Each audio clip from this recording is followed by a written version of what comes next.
Petit imprévu de dernière minute, les douches sont installées mais reste encore à les raccorder. Anissa, anthropologue de formation, est appelée pour gérer la situation.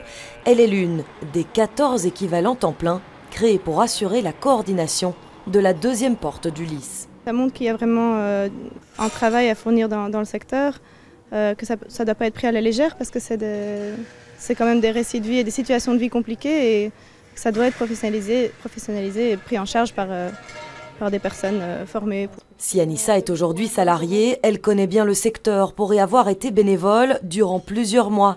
D'anciens, mais aussi de nouveaux visages, comme celui de Quentin, pour qui le secteur du sans-abrisme n'est pas inconnu. Je travaillais au SAMU social avant, pendant une période hivernale.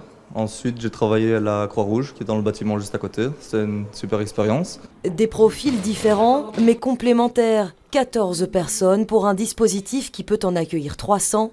Sélection délicate, mais déterminante. Ça a été très compliqué parce qu'on veut évidemment garder l'aspect qualitatif de la plateforme, le côté très humain, et puis il faut structurer, cadrer. Donc c'est pour ça que nous sommes allés chercher du personnel qui a travaillé dans le passé au SAMU social, à la Croix-Rouge, des gens professionnels qui puissent venir renforcer nos équipes. Avant le 1er juin, la plateforme comptait sur un seul temps plein et 150 bénévoles par semaine.